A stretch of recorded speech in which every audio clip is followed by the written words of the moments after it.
Hello everyone, this is Priyanka and welcome back to pre explore. So आज के session में हम रीड का सिलेबस जो है, न्यू सिलेबस, उसको डिस्कस करेंगे। लेवल 1 लेवल 2 दोनों का ही सिलेबस यहाँ पे रहेगा। और मैं आपको बता दूँ इससे रिलेटेड डिटेल्ड वीडियो कब आपका रजिस्ट्रेशन स्टार्ट होगा, जैसे कि ऑलरेडी शुरू हो चुका है ना 16 दिसंबर से, और कब तक आपका रजिस्ट्रेशन चलने वाला है, उससे रिलेटेड हर एक इन्फॉर्मेशन मैंने आपके साथ शेयर की हुई है ना। और जो इसका नोटिफिकेशन था वो भी मैंने आपको टेलीग्राम पे शेयर कर दिया है, तो वहाँ से जा करके ज़रूर आप चीज़ों को देखिएगा ना। सो मूव करते हैं, और इसकी PDF जो सिलेबस है, ऑफिशियल सिलेबस, ये मैं आपको शेयर कर दूँगी टेलीग्राम से, तो वहाँ पे भी आपको ये मिल जाएगा ना, आप डाउनलोड कर सकते हैं वहाँ से। फिलहाल क्लास 1 to 5 की बात करेंगे।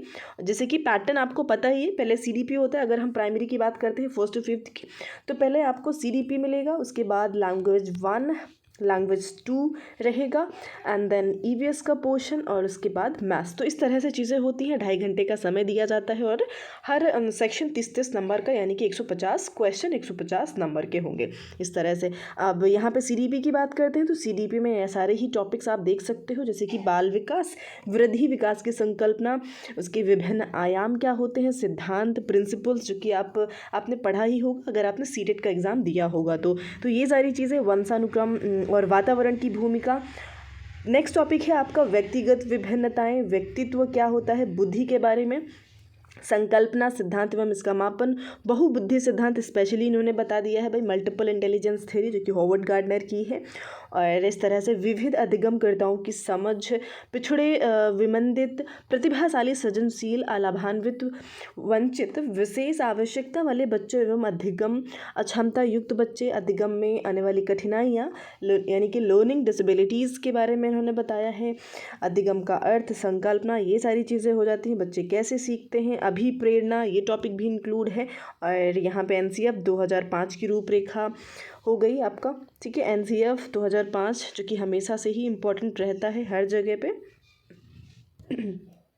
ठीक है। NCF 2005 हो गया, आकलन, मूल्यांकन और ये सारी चीज़ें, प्लस आपका RT 2009 और NEP 2020 प्रॉपर टॉपिक दिया गया है कि कितने टॉपिक कहाँ से किस तरह से प्रश्न आपके बनने वाले हैं ना। और राजस्थान के समसामयिकी बाल कल्याणकारी शैक्षिक योजना, ये एक आपका टॉपिक जो सीटेट में नहीं होता है ना, क्योंकि वो सेंट्रल लेवल का है। ये स्पेशली रीट जो कि राजस्थान के लिए ही है।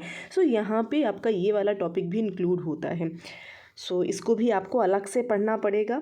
ये सेम चीज़ आपको इंग्लिश में मिल जाएगी। और नेक्स्ट सब्जेक्ट आ जाता है लैंग्वेज की बात करेंगे, तो लैंग्वेज यानी कि भाषा 1 जो कि हिंदी है। यहाँ पे कई सारी आपके पास ऑप्शंस होते हैं। मैं आपको हिंदी, इंग्लिश और संस्कृत का जो सिलेबस है वो दिखा दूँगी। ओवरऑल PDF आपको सभी का मिल जाएगा, तो आप वहाँ से देख पाएंगे। एक अपठित गद्यांश, ठीक है, एक अपठित गद्यांश आपको मिलेगा।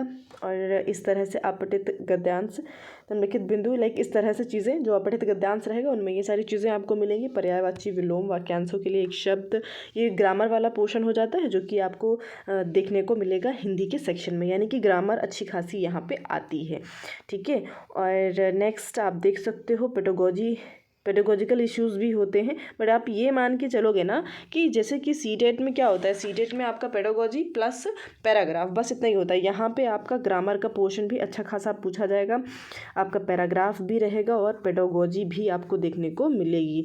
तो इसके लिए आपको प्रिपेयर्ड रहना पड़ेगा। और लास्ट में इन्होंने ये बता दिया ना कि राजस्थानी भाषा एवं बोलियों का सामान्य परिचय, यानी कि राजस्थान से रिलेटेड जो भी भाषा बोली होगी उसका आपको ज्ञान, नॉलेज होना चाहिए। बहु विकल्प प्रश्नों का मापदंड कक्षा 1 से 5 तक के राज्य सरकार द्वारा निर्धारित पाठ्यक्रम सत्र 2024-25 के आधार पर होगा, लेकिन प्रश्नों का चयन कठिनाई स्तर सेकेंडरी कक्षा 10 तक रहेंगे, यानी कि 1st to 5th की अगर हम बात करते हैं तो कक्षा 10 तक का लेवल आपको नज़र आ जाएगा, ठीक है। तो इस तरह से आपको प्रिपेयर करना है। लैंग्वेज 1 हो गया, ये इंग्लिश का सेक्शन है। लैंग्वेज 1 में ही इंग्लिश में क्या क्या चीज़ें होती हैं, तो सेम प्रोसेस है, सब कुछ आपको एग्जैक्टली वैसा ही नज़र आएगा ना। अगर आप इंग्लिश से देना चाहते हैं तो इंग्लिश से भी दे सकते हैं। ये रहेगा आपका नेक्स्ट संस्कृत का ना, तो संस्कृत का भी सेम ही सीन रहता है। तो इस तरह से ये PDF मैं आपको शेयर कर दूँगी, तो वहाँ से आप ज़रूर देख लीजिएगा। 1st to 5th का ही ये आपका हो जाएगा। लैंग्वेज का सिंधी वाला पोर्शन है, ये पंजाबी हो गया, नेक्स्ट उर्दू, और ये आ गए हम भाषा 2 पे, यानी कि सेकंड लैंग्वेज। यहाँ पर भी आपको हिंदी आप चूज़ नहीं कर सकते। अगर आपने पहली लैंग्वेज हिंदी चूज़ की है तो सेकंड लैंग्वेज आपको कोई और चूज़ करनी पड़ेगी, और इस तरह से आप जो चाहें आप चूज़ कर पाओगे। सिलेबस आपका सेम ही रहेगा, ठीक है, जो आप ऑलरेडी देख चुके हो। आएंगे नेक्स्ट पे। सो अगला हमारा रहेगा गणित। जैसे कि आप देख पा रहे हैं 1 करोड़ तक की पूर्ण संख्याएं, स्थानीय मान, तुलना, यानी कि जो बेसिक होता है ना, गुणा हो गया, जोड़ भाग, मुद्रा, वैदिक गणित, ये सारी चीज़ें आपको पढ़ के जानी पड़ेंगी। भिन्नें क्या होती हैं, है ना, ये सारी इन्फॉर्मेशन LCM HCF से रिलेटेड, एक नियम, औसत, लाभ, हानि, सरल ब्याज से भी रिलेटेड क्वेश्चन आपको देखने को मिलेंगे। सो ठोस, ज्यामिति, आकृति, यानी कि 3D 2D और 3D आपको सारी चीज़ें पता होनी चाहिए। अच्छा खासा मैथमेटिक्स का सिलेबस रहेगा आपका। और हम बात करते हैं, अगला रहेगा भाई आपका EVS का सेक्शन, ठीक है। EVS में जैसे एनवायरमेंटल स्टडीज़ आप देख पा रहे हो, वस्त्र एवं आवास, व्यवसाय, हमारी सभ्यता, संस्कृति, राजस्थान का सामान्य ज्ञान, ये ज़रूर ध्यान देंगे इस चीज़ पे। अगर आप अदर स्टेट से हैं तो आपको ये पढ़ने की ज़रूरत होगी। परिवहन, संचार, अपने शरीर की देखभाल, सजीव जगत, जल, हमारा पृथ्वी व अंतरिक्ष, पर्वतारोही, इस तरह से चीज़ें होंगी। और लेवल वही कक्षा 10 तक, जैसे कि मैंने बताया। और अगला चलते हैं तो वही इंग्लिश में आपको एनवायरमेंटल स्टडीज़ मिल रहा है। लेवल 2 6 to 8, तो वही टॉपिक्स तो वही सेम है जो आपने लेवल 1 में देखे हैं ना, बाल विकास के टॉपिक्स। आपको एग्जैक्टली वैसा ही सब कुछ नज़र आ रहा होगा। तो हम जल्दी से सब्जेक्ट स्पेसिफिक पे चलेंगे, ठीक है। सब्जेक्ट स्पेसिफिक मीन्स टू से आपका जो SST और साइंस का पोर्शन होगा। मैथमेटिक्स का लेवल यहाँ पे ज़रूर हाई मिलेगा ना, तो ये चीज़ आप देख सकते हैं। मैथ्स का जो लेवल होगा वो हाई मिलेगा यहाँ पे।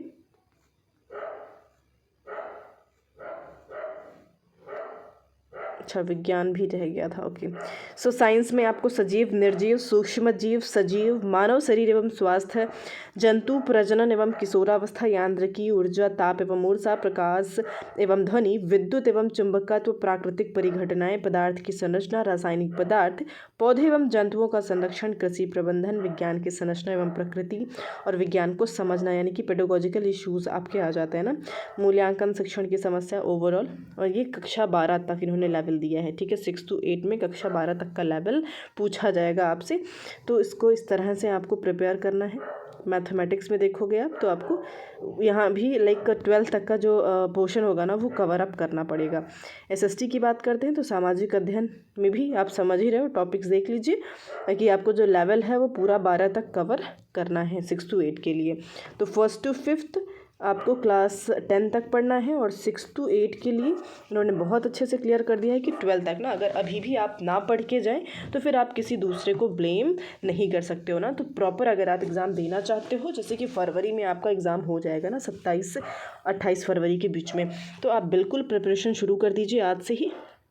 सो आज के लिए इतना ही रखते हैं। फर्स्ट टाइम है तो चैनल को सब्सक्राइब ज़रूर करिएगा ना, और बेल आइकन को प्रेस कर दीजिएगा ताकि वीडियोज़ की नोटिफिकेशन टाइमली आपको मिलती रहे। Thank you so